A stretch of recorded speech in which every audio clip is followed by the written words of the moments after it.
Hello everyone, my name is Sarvesh and watching my YouTube channel. आपने इस तरह के लोग देखे होंगे, मतलब मैंने खुद देखे हैं कि once I was standing like out of my office, I was talking with my friends. वहाँ पे मैंने दो लोगों को देखा। वो लोग आईटी के थे and they were talking to each other and one of them was saying कि bro you know what, yesterday I was going that way and I found a खंबा over there। मतलब I found a खंबा over there। जैसे ही मैंने वो सुना मेरा दिमाग खराब हो गया, क्या बोल रहा है। मतलब वो चीज़ ज़्यादा अच्छी लगती है अगर आप बोलते कि bro I was going that way और मैंने वहाँ पे खंबा देखा। पहला इंसिडेंट ये हुआ। दूसरा इंसिडेंट मैंने अपनी कंपनी की ही एचआर को बोलते हुए सुना था। मतलब वो हमें ही बता रही थी कि you haven't seen that building, you haven't seen that building but we had already so many चक्कर्स ओवर देयर। मतलब चक्कर्स, चक्कर के अंदर एस भी लगा दिया, चक्कर्स हो गए। वो एक नया ही वर्ड इन्वेंट कर दिया उन लोगों ने। ठीक है, ऐसी चीज़ें आप मत करना। ये चीज़ें बहुत ही बुरी लगती हैं सुनने में। मतलब आप देखोगे किसी भी आप महंगे रेस्टोरेंट में चले जाओ, वहाँ पे लोग बात कर रहे होते हैं ना, ऐसी चीज़ों में वो हिंदी का वर्ड लगाते हैं जहाँ कोई सेंस ही नहीं बनता। कैन यू प्लीज़ पास में दैट चम्मच। मतलब उनको ये लगता है कि मैं बहुत कूल लग रहा हूँ, लेकिन वो बहुत फूल लगते हैं। मुझे तो बहुत बिल्कुल पसंद नहीं है इस तरीके का। आप उसकी जगह आप पूरी आप हिंदी के लाइन बोल दो तो शायद वो चीज़ ज़्यादा अच्छी लगेगी। Can you do one thing please, वो चम्मच पास कर देना, ये चीज़ मुझे ज़्यादा अच्छी लगेगी। Can you please do one thing pass that चम्मच। ठीक है, ये चीज़ इतनी सही नहीं लगी मुझे। तो मैं ये चीज़ आपको क्यों बता रहा हूँ। One of my subscribers he has asked me a simple question that what are the ways we can follow in order to improve our vocabulary. ठीक है, और अवर वर्ड पावर। पहले इस चीज़ के ऊपर जंप करने से पहले और before telling you the solutions, like what are the solutions, we need to understand the importance of vocabulary and what actually vocabulary is. ठीक है, do we really need to improve our vocabulary और do we really need to learn new words, और जो भी हमें पता है वो सफिशिएंट है। ठीक है, तो मैं आपको यही सजेस्ट करूँगा, देखो सिंपल इंग्लिश ठीक है, कोई इशू नहीं है, लेकिन कई बार ऐसा होगा होगा कई बार ऐसा कि आपको जो वर्ड्स आते हैं, लेकिन अगर आप कहीं गए वहाँ पे आपको सेम चीज़ के अलग अलग वर्ड्स मिलेंगे, लेकिन आपको वो चीज़ पता होनी चाहिए। जैसे कि एग्जाम्पल के तौर पे मैं आपको बताऊँ, पहले मुझे जो वर्ड पता था, मतलब अभी नहीं बहुत पहले, मुझे वर्ड पता था सिर्फ ऑल्टरनेट। ऑल्टरनेट कि इस चीज़ का एक विकल्प, इस चीज़ के ऑल्टरनेट में हम क्या कर सकते हैं। बाद में मुझे एक सब्स्टिट्यूट ये पता चला, ठीक है, कि इसको भी हम सेम सेंस पे यूज़ करते हैं। लेकिन अगर मुझे वो वर्ड पता ही नहीं होता, क्योंकि जब मुझे नहीं पता था तब मुझे बहुत अजीब लगा कि यार इन्होंने तो बहुत अच्छा वर्ड यूज़ कर दिया, लेकिन इतना कुछ वो खास था नहीं, वो एक नॉर्मल वर्ड ही है। लेकिन जस्ट बिकॉज कि I don't use that word was very good for me, कि हाँ यार मुझे वो चीज़ बहुत अच्छी लगी। तो इस वीडियो में मैं आप लोगों को, एक तो वोकैबुलरी होगी कि आपको वो ने कॉन्फिडेंस देती है। वोकैबुलरी अगर आपकी स्ट्रांग है तो वो आपको एक कॉन्फिडेंस देगी कि हाँ अगर कुछ नया वर्ड आता है तो वो मुझे पता होगा। अगर मेरी इंग्लिश अच्छी भी है, I know the structures, I know about like how can I speak, even I know the advance structures also, but at any point कि अगर मुझे अंदर से ये चीज़ लग रहा है कि somewhere I am weak in vocabulary, so I'll be feeling little bit anxious कि if any word comes which I don't know the meaning of, so I will not be very confident and I might feel like I might feel fumble कि मैं अगर fumble कर जाऊँगा या ऐसी कुछ चीज़ें होंगी। So such things are there which gives you the importance of vocabulary, which tells you that yes, vocabulary is important and you need to work on this। दुनिया में कोई ऐसा इंसान नहीं है जिसको सारे वर्ड्स पता हों, चाहे वो हिंदी के हों या इंग्लिश के हों। ऐसा कोई भी इंसान नहीं है, नो वन कैन से। नए नए वर्ड्स आते रहते हैं, ठीक है। लेकिन चार मैं आज ऐसी आपको टेक्निक्स बताने वाला हूँ। अगर आप इन चार टेक्निक्स को फॉलो करते हो, सो not today, not tomorrow, but eventually someday you will feel some difference, you will feel some boost in your confidence कि हाँ मुझे कुछ नई चीज़ पता चली है। तो देखिए इस वीडियो को शुरू अब करते हैं पहली टेक्निक के साथ। पहली जो टेक्निक है ना, ये बहुत ही एंशियंट, मान लो कि आप इसको बहुत ही ज़्यादा बताई जाने वाली एक पुरानी टेक्निक है, ठीक है। इसमें आपको सिर्फ बुक्स पढ़नी है, ठीक है। ये आपने सुना भी होगा, आप किसी से पूछो और या फिर आप सर्च करो कि वोकैबुलरी स्ट्रॉन्ग करने के लिए मुझे क्या करना है, मोस्टली आपको यही बताएंगे बुक्स पढ़ो। बिल्कुल बहुत अच्छी टेक्निक है, लेकिन यहाँ पे दो छोटे से पॉइंट्स हैं जो आपको याद रखने हैं। सबसे पहला पॉइंट, बुक आपको पढ़नी है जिसमें आपका इंटरेस्ट है। For example you like fictions, ठीक है, कि आपको फिक्शंस पसंद है, कहानियाँ पसंद है, तो On the other hand, if someone is suggesting you कि you should read non-fiction books, these books will help you, these books will give you more knowledge, but you have the interest in fiction one, so आप fictions को ही choose करिए, क्योंकि उससे क्या होगा, the idea is not about getting like getting knowledge from books, no, the idea is to increase your word power. तो आपका जब इंटरेस्ट बना रहेगा ना उस फिक्शन बुक को पढ़ने में, तो वो चीज़ आपको ज़्यादा लंबे टाइम तक सस्टेन कर पाएगी, कि आप उस बुक को ज़्यादा लंबे टाइम तक पढ़ पाओगे। अब आपको दूसरा पॉइंट क्या याद रखना है, इसी के अंदर ही, बुक्स के अंदर ही, जब भी आप कोई बुक पढ़ें, आप अपना फ़ोन अपने पास रखिए, ठीक है। लोग ये बोलते हैं फ़ोन पास मत रखना, डिस्ट्रैक्शन होती है। मैं बोल रहा हूँ फ़ोन पास रखना, लेकिन उसमें सिर्फ अपना ट्रांसलेटर जो है, डिक्शनरी का जो ऑप्शन है, उसको ओपन करके रखना। तो होगा क्या, जब आप एक बुक को पढ़ रहे हैं ना, तो जो राइटर होता है बुक का, उसकी राइटिंग सेम ही रहेगी। मतलब जो वो वर्ड यूज़ कर रहा है, जो वो वर्ड्स का इस्तेमाल कर रहा है, he will be using those couple of words through out the book, कि वो उस पूरी बुक में ना उन्हीं वर्ड्स को ज़्यादा यूज़ करता रहेगा। तो जब भी आपके सामने कोई ऐसा वर्ड आता है, you don't know the meaning of, तो आपके पास सिंपल सा एक तरीका है, अपना फ़ोन उठाओ, search that word, you will get to know about the meaning of that particular word. तो आपको उस वर्ड का मतलब पता चल गया। अब आप आगे बढ़ो, आपको कहीं लिखना लिखाना अभी नहीं है, आप आगे बढ़ो, आगे बढ़ो। जब आपके सामने फिर कोई नया वर्ड आया, आप फिर उसको सर्च करो, फिर आप आगे बढ़ो। इस तरीके से क्या होगा ना, एक वर्ड जो पहले पेज पे आया, आपने उसका मतलब देखा, वही वर्ड तीसरे पेज पे आया, आप तब तक भूल गए, आपने फिर मतलब देखा, फिर आप समझ गए अच्छा ये वर्ड है। तीसरी बार फिर वो वर्ड आया, आपने फिर देखा, लेकिन जब चौथी बार वो वर्ड आएगा ना, आपको देखने की ज़रूरत नहीं पड़ेगी, आपको वो वर्ड याद हो चुका होगा, क्योंकि एक तो आपने उस वर्ड को पढ़ लिया 3 बार, सेकंड आपने उस वर्ड को जी लिया, you have lived that word, कि आप उस स्टोरी के अंदर उस वर्ड को खुद ही फिट कर पाएंगे, ठीक है। आप उस वर्ड को खुद ही हम वहाँ पे फिट कर देंगे, और यही चीज़ होती है जो आपको ज़्यादा कॉन्फिडेंस देती है। तब आप उस बुक के फ्लो के अंदर अंदर उस वर्ड का मीनिंग अपने आप ही समझते हुए चलेंगे, ठीक है।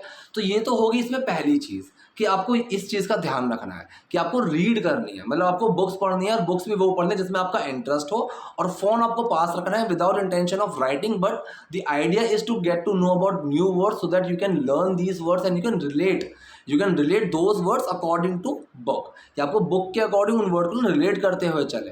तो ये तरीका आपको होगा जो नए वर्ड्स की नॉलेज देगा। सेकंड तरीका मैं आपको बताता हूँ, राइटिंग। आप किन्हीं भी, मतलब कोई भी सक्सेसफुल इंसान है, आप उसकी अगर हैबिट उठाओगे ना, तो एक चीज़ होती है टू डू लिस्ट, ठीक है। टू डू लिस्ट का मतलब होता है कि अगर मैं सुबह उठ के एक पेज पे सिर्फ ये लिखूंगा कि आज मुझे क्या क्या काम है जो करने हैं, एक तरीका तो ये हो गया। दूसरा तरीका होता है, लोगों को आदत होती है डायरी लिखने की।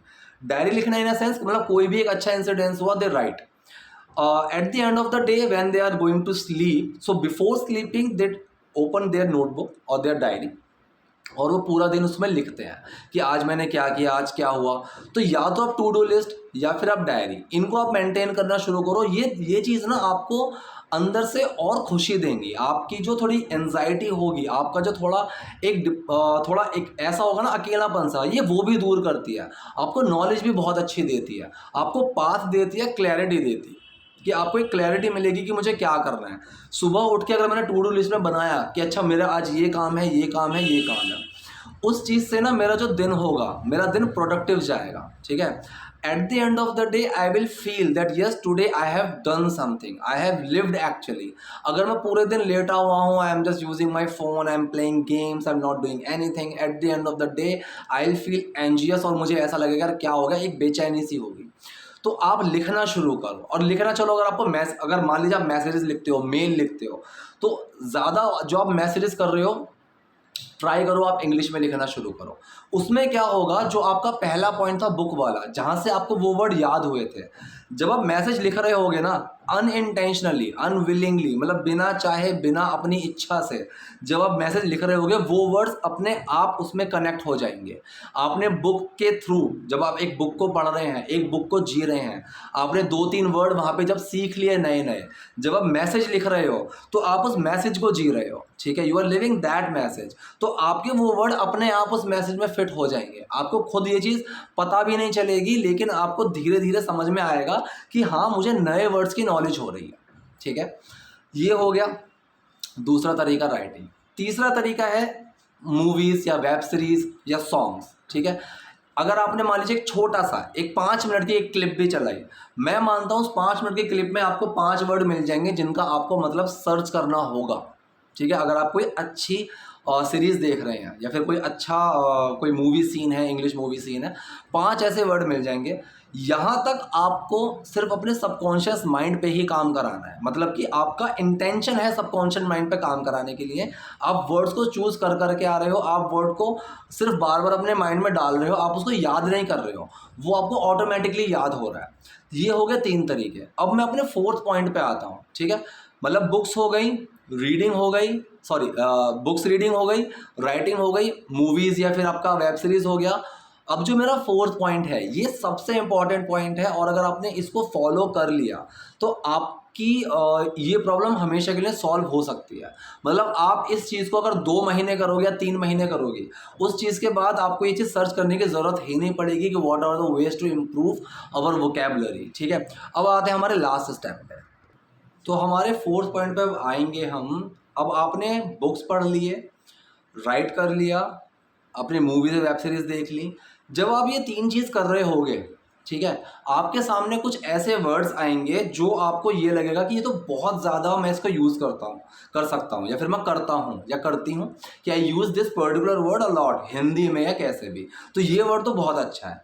आपको इंटेंशनली 3 वर्ड्स, या फिर आप अपने हिसाब से, ये मत बोलना कि Trivesh is saying about 3 words तो 3 वर्ड ही लेने हैं, नहीं। आप 3, 2, 1, 4, 5 आपको जितने लगे, लेकिन आपको ऐसे वर्ड्स लिखने हैं जो आप रोज इंटेंशनली 5 बार यूज कर सको। मान लो मैंने 2 वर्ड्स उठाए, मैं बुक पढ़ रहा हूँ, बुक पढ़ते पढ़ते कुछ वर्ड्स आए, I am using my phone, okay, with the help of my phone I am getting to know about those words, और मुझे एक वर्ड ऐसा मिल गया जो मुझे लगता है ये तो बहुत ज़्यादा मैं यूज़ कर सकता हूँ। ठीक है, और ये वर्ड अच्छा है, मैंने उसको एक नोटबुक में या फिर फ़ोन के ड्राफ्ट में कहीं लिख लिया। सजेस्ट मैं आपको ये करूँगा कि आपको डायरी या नोटबुक मेंटेन करिए, मैं खुद करता हूँ। ठीक है, और मैं काफ़ी टाइम से करता आ रहा हूँ। ठीक है, तो आप उन वर्ड्स को लिख लो। आपने मान लीजिए एक दिन में ज़्यादा वर्ड लिख लीजिए, 10 लिख लिए, 20 लिख लिए, आपको जो जो लग रहे हैं ये यूज़फुल हैं, लेकिन आपको वो 20 वर्ड 10 वर्ड याद नहीं करने हैं। गलती यहीं पे ही होती है। व्हाट वी डू इज़ कि हम 10 वर्ड याद कर लेते हैं, मुझे 10 वर्ड्स याद हो गए, और हम घूमते फिरते हैं। 4 दिन बाद मैं पूछूंगा 10 में से एक भी याद नहीं होगा आपको। क्यों याद नहीं होगा? क्योंकि हम उन वर्ड्स को यूज़ ही नहीं कर रहे हैं। ठीक है, कोई भी चीज़ जब हम रोज़ करते हैं ना, या फिर कई बार करते हैं, वो हमारे सबकॉन्शियस माइंड में अपने आप चली जाती है।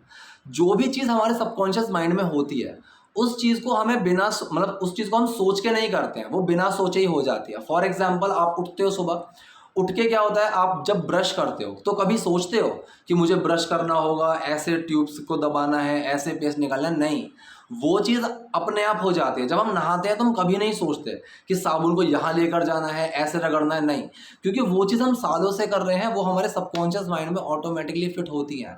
मैं नहाते नहाते कुछ सोच सकता हूँ, मैं ब्रश करते करते कुछ सोच सकता हूँ, कुछ भी, लेकिन चाहे मैं ब्रश के बारे में नहीं सोच रहा हूँ, लेकिन तब भी मेरा हाथ सही चलेगा। ठीक है, तो ये चीज़ होती है the power of your subconscious mind. ठीक है, तो अब मान लो मैंने 10 वर्ड्स लिख लिए, मैंने उसमें से अपने कन्वीनियंट के हिसाब से 3 वर्ड्स उठाए कि मैं इन 3 वर्ड्स को यूज़ कर सकता हूँ आज 5-5 बार, मतलब 15 टाइम। ठीक है, 15 टाइम्स मैंने 3 वर्ड्स को 5-5 बार यूज़ किया। अब क्या होगा, अगर मुझे लगा कि नहीं इतना मैं नहीं कर पाया, तो अगले दिन भी मैं उन्हीं 3 वर्ड्स को 5-5 बार यूज़ करूँगा। 5 बार मैं यूज़ करूँगा इंटेंशनली, जानबूझ के, चाहे उन वर्ड्स की वहाँ इतनी ज़रूरत है भी नहीं, मैं तब भी कैसे ना कैसे घुमा फिरा कर उन वर्ड्स को वहाँ लगा दूंगा। ठीक है, उस चीज़ से क्या होगा ना, मेरे वो वर्ड्स स्ट्रांग होते चले जाएंगे। अब मैंने 1 दिन या 2 दिन उनको प्रैक्टिस कर ली, अगले दिन मैं नए 3 वर्ड उठाऊंगा, लेकिन मेरी राइटिंग की, रीडिंग की और मूवीज़ देखने की हैबिट नहीं छूटेगी। तो जब मैं रीडिंग, राइटिंग या फिर मूवीज़ देखूंगा, तो जो मेरे 3 वर्ड पक्के हो चुके हैं, अगर वो 3 वर्ड आते हैं, मेरी प्रैक्टिस होती हुई चलेगी और मेरी वोकैब स्ट्रांग होती हुई चलेगी। अब मैंने अगले 3 वर्ड पकड़े, मैं उन 3 वर्ड को इंटेंशनली 5-5 बार यूज़ कर रहा हूँ। अगर मैं रोज़ सिर्फ 3 वर्ड्स उठाता हूँ, तो आप ये देखो कि मेरे 1 महीने में 90 वर्ड्स हो गए। लोग क्या करते हैं, 50 वर्ड मीनिंग लिख लिए, 100 वर्ड मीनिंग लिख लिए, उनको याद करने के लिए बैठ गए। ऐसे करोगे नहीं होगा। मैं बोल रहा हूँ नहीं होगा, आपको 50 में से 5 भी याद नहीं रहेंगे, क्योंकि आप उनको यूज़ ही नहीं कर रहे हो। अगर आप 50 की जगह 3 वर्ड्स 5 वर्ड्स यूज कर रहे हो वो आपको याद हो जाएंगे। और something is better than nothing. आप सब कुछ पाने के चक्कर में सब कुछ अगर खो दोगे, दैट इज स्टूपिडिटी। आप थोड़ा पाने के चक्कर में अगर आपके पास थोड़ा है, वो चीज़ समझदारी है। तो आपको मैं इस रूल को बोलूँगा 3/5 रूल्स। आप जो चाहे बोलो 2/10, कि आपको 2 वर्ड्स पकड़ के 10 बार यूज़ करने हैं, आपको 3 वर्ड्स पकड़ के 10 बार यूज़ करने हैं, वो आपकी कॉल है। आप अपने हिसाब से देखो मैं कितने वर्ड यूज़ कर सकता हूँ। But remember one thing, the only की इस चीज़ के अंदर जो एक की है, दैट इज़ कंसिस्टेंसी। वो नहीं टूटनी चाहिए। ऐसा नहीं है कि आज मैं 3 वर्ड यूज़ नहीं कर रहा, कल को 6 कर लूँगा। ये चीज़ नहीं होनी चाहिए। आप चाहे 2 दिन में 3 वर्ड्स करो, लेकिन वो चीज़ की कंसिस्टेंसी रहनी चाहिए। बुक पढ़ने की मैं ये नहीं कह रहा हूँ कि 3-3 4-4 घंटे पढ़ो, मत पढ़ो, आधा घंटा पढ़ लो। आपको कुछ लिखना होगा, आपको खुद अच्छा लगेगा, आप मैसेज टाइप तो करते हो, वही कर लो इंग्लिश के अंदर ही। आप कुछ तो देखते होगे फ़ोन में, कुछ कॉमेडी का चला लो, आप कॉमेडी भी इंग्लिश में आप देख सकते हो, ठीक है। इतने स्टैंड अप कॉमेडियंस हैं जो इंग्लिश में कॉमेडी करते हैं, आप उनको देख लो, वहाँ से एंटरटेनमेंट का एंटरटेनमेंट और वर्ड्स के वर्ड्स, आपको वो चीज़ सीखने को मिलेगी। इससे आपकी इंग्लिश की प्रैक्टिस भी होती रहेगी। तो मैंने आपको क्या बताया, सबसे पहला बुक पढ़नी है अपने इंटरेस्ट के हिसाब से, फ़ोन को पास में रख के और उन वर्ड्स को देखते हुए चलना है, सब वर्ड्स को नहीं लिखना है। सेकंड, आपको लिखना शुरू करना पड़ेगा, चाहे मैसेजेस, टू डू लिस्ट, आपको डायरी कोई मेंटेन करनी हो। तीसरा, आप कोई मूवी, स्टैंड अप कॉमेडियंस, आप कोई वेब सीरीज, ये चीज़ इंग्लिश की देखना शुरू करो। फोर्थ, आप 3/10, 2/10, 3/5, आप जिस तरह का रूल बनाना चाहो बनाओ, but consistency is the key, जो इस चीज़ में आपको हेल्प करेगी। आप उन वर्ड्स को इंटेंशनली यूज़ करते हुए चलो, आपको खुद पता चलेगा 3-4 दिन के बाद, जब आपके 10-12 वर्ड्स पक्के हो चुके होंगे, when you are writing any text to anyone unintentionally without even thinking, आपके उस मैसेज में एक वर्ड उनमें से फिट हो जाएगा विच यू हैव मेमोराइज्ड, ठीक है। This step, these things will give you so much of confidence कि यस आई एम ग्रोइंग, ठीक है। This thing will make you little bit different from others. This thing will give you more confidence when you are facing any interview, when you are facing anyone, any stranger is there you are talking to, when you are talking with anyone on phone. ये जो चीज़ें हैं छोटी छोटी सी, ये आपको बहुत help करेंगी। आई होप ये वीडियो आपके लिए हेल्पफुल रही होगी। Still, if anything is there you want to know, you want to understand, comment box is there, you are free to comment, you can ask each like anything which you want, ठीक है। I will try to give you reply as soon as possible. और video पसंद आए तो hit that like button, नए हो सो channel को subscribe कर देना, बेल आइकन को दबा देना। Thank you.